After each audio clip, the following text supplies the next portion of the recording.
Episode kali ini kita akan membahas sebuah alur cerita dari film. Film ini menceritakan tentang seorang wanita polos yang jatuh cinta dengan seorang pria tampan, yang ternyata pria tersebut merupakan siluman ular putih. Dan tidak usah berlama-lama lagi, mari kita mulai ceritanya.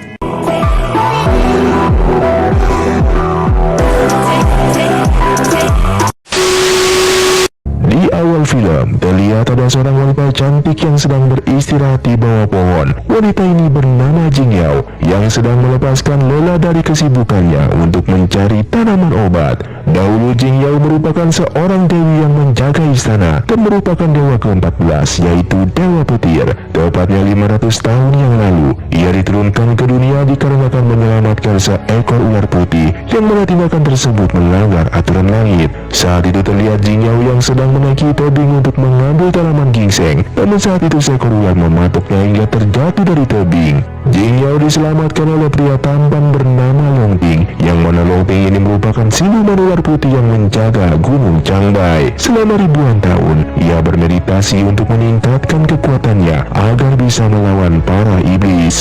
Namun kekuatan yang didapatkan belumlah cukup. Long Ting perlu menggunakan tubuh Jing Yao agar meditasinya sempurna. Ia menanamkan bunga peri di tubuh Jing Yao dan menunggunya sampai mekar. Bunga itu akan mekar seiring banyaknya perbuatan baik yang dilakukan. Kemudian menandatangani kontrak kerjasama yang sepihak tanpa persetujuan Jing Yao. Di perjalanan, Jing Yao diserang oleh para pasukan bertopeng dengan pakaian serba hitam. Tidak ada yang tahu siapakah orang-orang itu dan dari mana asalnya. Pria bernama Devang yang merupakan siluman burung Phoenix datang melindunginya.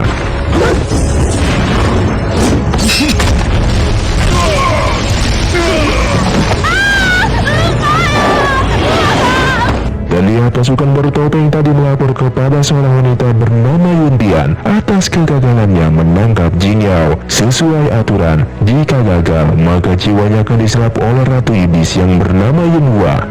Di sisi lain, Devang sedang bermeditasi untuk menyembuhkan lukanya akibat dari serangan musuh bertopeng tadi, dan datanglah Jing Yao untuk mencoba menyembuhkan lukanya. Cerita Jing Yao yang telah menandatangani kontrak kerjasama dengan siluman ular putih terdengar sampai di telinga gurunya yang bernama Guru Taoli. Guru Taoli meminta Jing Yao untuk membatalkan kontrak itu dikarenakan sejak zaman dahulu kala mereka tidak pernah terlibat hubungan apapun dengan para siluman yang terkenal sangat jahat, dan karena tidak ingin diusir dari desa Baichao, Jing Yao berjanji akan mencari cara untuk memutuskan kontrak itu. Terlebih ia merupakan seorang dokter yang sangat dicintai oleh para warga desa di sana. Namun saat pertemuan, Long Ting tidak merespon apapun. Bahkan ia mengatakan bahwa kontrak bukanlah permainan anak-anak yang seenaknya dibatalkan. Entah apa maksud Long Ting di balik itu semua. Yang jelas membuat Jing Yao merasa kesal dan harus mencari cara lain untuk mendapatkan janjinya pada Guru Taoli. Namun sesuai kontrak, Jing Yao harus membantu Long Ting selama latihan agar bisa membunuh iblis bersama-sama. Saat itu Yuntian turun tangan untuk menangkap Jing Yao, namun Long Ting berhasil mengalahkannya dan iblis itu pun melarikan diri.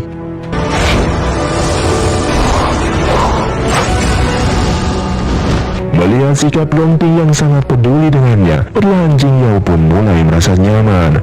Terlihat seorang pria yang bernama Wang memberitahu Guru Taoli kalau istrinya mendapati penyakit yang aneh. Ia memohon agar istrinya bisa diselamatkan. Jing Yao saat itu bersedia mengobati istri Wang, mengingat tugasnya sebagai dokter harus mengobati warga yang terkena penyakit. Di samping itu ia mengetahui berbagai macam penyakit langka. Singkat cerita, Jing Yao bersama Long Ting menuju desa Wang. Di sana ada sebuah pertunjukan musik dan tarian. Long Ting menyadari kalau orang-orang itu bukanlah manusia, melainkan siluman yang sedang menyamar. Namun hal itu tidak diketahui oleh Jing Yao.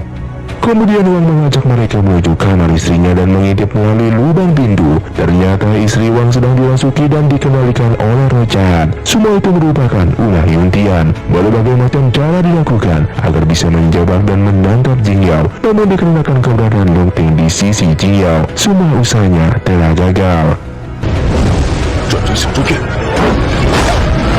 Saat itu Yuntian menghancurkan konsentrasi keduanya dan mengasuh Jing Yao agar membunuh Long Ting dengan sebilah pisau. Namun Jing Yao bisa mengendalikan dirinya dan menyerang balik Yuntian. Long Ting kemudian membawa Jing Yao ke sebuah danau. Di sana mereka saling bertukar cerita, hingga Jing Yao akhirnya tahu kalau siluman tidak pernah makan dan minum selama hidupnya. Secara diam-diam, Jing Yao mulai jatuh cinta dengan sosok Long Ting. Ia berpura-pura terjatuh untuk mengetes rasa kepedulian Long Ting. Di sisi lain, Yuntian memohon kepada Yin Hua si Ratu Iblis agar diberikan kesempatan sekali lagi untuk menebus kegagalannya. Kemudian terlihat Devang menjenguk Jing Yao. Ia menyampaikan permintaan maafnya karena tidak bisa melindungi Jing Yao setiap saat. Devang ini merupakan teman dekat Jing Yao dan guru Taoli. Walaupun tergolong siluman, tapi ia memiliki hati yang sangat baik. Di sisi lain, Long Ting merasa cemburu melihat keakraban mereka berdua. Keesokan harinya, mereka bertiga mendatangi sebuah desa yang diserang oleh penyakit aneh, di mana separuh muka korbannya membusuk. Saat itu Jing Yao tidak bisa mendeteksi penyakit tersebut, dikarenakan kondisi peredaran darah setiap korban yang termasuk normal, seperti tidak terjadi apa-apa. Di desanya itu juga terdapat tradisi aneh, di mana setiap 3 tahun sekali seorang wanita tercantik di desa akan dipersembahkan kepada Yao Jin. Yao Jin merupakan dewa gunung yang berhati iblis, dan segan-segan mengirim bencana apabila ada yang melanggar tradisi, dan persembahan itu akan dilaksanakan 2 hari ke depan. Long Ting dan Devang sepakat bergandengan tangan melindungi Jing Yao, mengingat Yao Jin sangatlah kuat. Bahkan jika mereka sudah menyatukan kekuatannya, di mata Yao Jin mereka bukanlah lawan yang sepadan. Secara diam-diam Jing Yao sedang mengintip Long Ting yang sedang mandi. Ia mengagumi ketampanan dan bentuk tubuh yang sempurna. Dan malam harinya, mereka berdua berlatihan bersama-sama. Devang menyaksikan dari atap kuil dan termakan api cemburu. Ternyata diam-diam Devang juga mencintai Jing Yao, walaupun rasanya tidak pernah diungkapkan. Kemudian datanglah guru Taoli dan menasihati Devang bahwa cinta benci dan kegilaan adalah sumber penderitaan dalam hidup. Jika tidak mampu mengendalikannya, maka kedamaian hati tidak akan pernah terasa. Dikarenakan kebaikan dan kemurahan Jing Yao, ia pun mendatangi desa dan menjadikan dirinya sebagai tumbal yang akan dipersembahkan pada Yao Jin.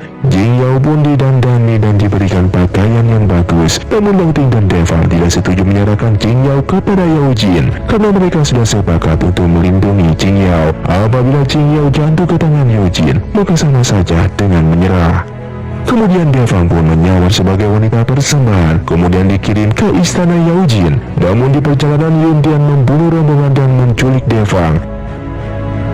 Utusan Yao Jin sangat marah dan mengancam warga desa dikarenakan persembahannya tidak kunjung datang. Mau tidak mau, Jing Yao pun merelakan dirinya dibawa ke istana Yao Jin demi keselamatan warga desa. Singkat cerita, Jing Yao pun tiba di istana Yao Jin. Ia berniat meracuni Yao Jin tapi meminum racunnya sendiri lalu pingsan. Setelah sadar, Long Ting tiba-tiba datang untuk menyelamatkannya.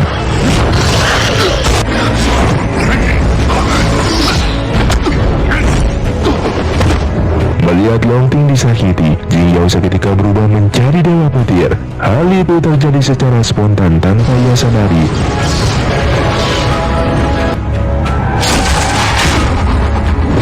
Kemudian berubah kembali menjadi wanita polos. Yao Jin melakukan itu semua dikarenakan ia mencari seorang wanita yang dicintainya selama ribuan tahun. Wanita itu merupakan Jing Yao. Yao Jin sudah mencintai Jing Yao saat masih tinggal di istana, dan mereka berdua merupakan keturunan dewa. Tapi sebelum mengatakan pada Jing Yao, Long Ting lebih dulu membunuhnya. Saat itu Yuntian bersama pasukannya menyerang istana Yao Jin, di mana Long Ting terkena panah yang menembus dadanya. Beruntungnya masih sempat melarikan diri. Jing Yao hendak mengobati luka Long Ting, namun tidak menemukan luka apapun. Long Ting menjelaskan bahwa kekuatan cinta bisa menyembuhkan luka secara alami. Sesampainya di kuil, Jing Yao mendapati semua warga desa Bai Chao sudah mati terbunuh, dan pelakunya adalah Yuntian. Ia berusaha menyelamatkan gurunya dengan bantuan Long Ting, sehingga guru Taoli pun sembuh, dan Jing Yao pun meminta maaf dikarenakan tidak menepati janjinya. Namun gurunya tidak marah, dan memberikan kalau dulu yang merupakan dewa yang diturunkan ke bumi dan dirawat oleh guru Taoli. Di sisi lain, Jing Yao merasakan kalau Long Ting mencintainya hanya karena ia keturunan dewa. Jing Yao yang sangat sedih, kemudian menampar Long Ting serta membatalkan kontrak kerja sama mereka. Jing Yao kemudian pergi menemui Yuntian, menanyakan kenapa ia diburu sampai tega membunuh warga desa Bai Chao. Namun tak lama kemudian, Jing Yao pun dibius dan dibawa ke penjara. Malam itu Guru Toli pun dibunuh. Sementara di penjara, Long Ting datang menyelamatkan Jin Yao.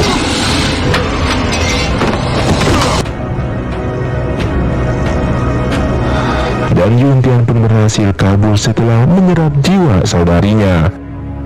Dan lihat semua pengikutnya Yenhua jiwanya sudah diserap dan mati. Tidak ada lagi ampunan karena berkali-kali gagal menangkap Jin Yao. Di saat itu jiwa Yuntian juga ikut diserap dan mati oleh Yenhua.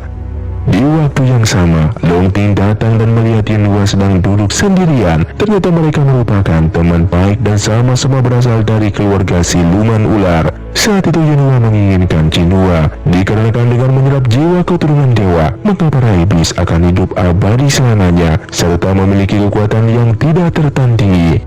Pada awalnya, Long Ting memang mengincar jiwa Jin Yao dan menginginkan keabadian, tapi berubah pikiran setelah jatuh cinta kepada Jin Yao.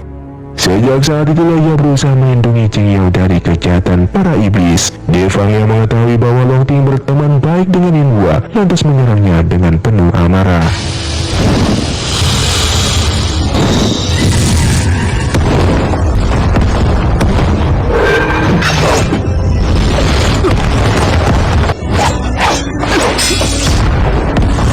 Di tengah pertarungan, tiba-tiba Jin Yao datang menghentikan mereka berdua. Jin Yao mengatakan apakah Devang akan berkorban nyawa demi melindunginya, dan Devang mengatakannya iya.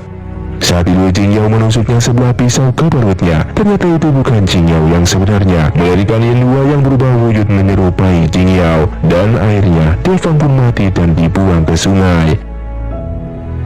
Yenhua mengatakan kalau Long Ting tidak mampu membunuh Jin Yao, maka ia sendiri yang akan membunuhnya. Lalu Long Ting pun pergi menemui Jin Yao, di mana Jin Yao sudah lebih dulu menunggu kedatangannya. Dengan terbata-bata Long Ting pun mendekati Jin Yao dan memeluknya dengan erat. Terlihat Long Ting mengeluarkan sebilah pisau yang akan ditusukkan ke punggung Jin Yao, dan film pun selesai. Di akhir film tadi, ada kemungkinan dua hal yang akan terjadi, yaitu Long Ting memilih hidup abadi dengan membunuh Jin Yao dan membalaskan kebaikan Yenhua yang pernah menyelamatkan nyawanya, atau Long Ting melindungi Jin Yao, orang yang dicintainya, dan mengorbankan hidupnya dari Yenhua. Terlepas dari itu, semua pelajaran yang didapat kita ambil dari film ini adalah jangan mudah percaya dan terlena hanya karena perbuatan baik seseorang. Bisa saja orang itu mendekatimu dengan tujuan dan maksud tertentu. Untuk kalian yang sudah menonton video ini sampai habis, buat kalian yang mau request film selanjutnya silahkan komentar di bawah ini. Sampai jumpa di video selanjutnya. Saya pamit undur diri, film. Siap undur diri dan salam Sundaners.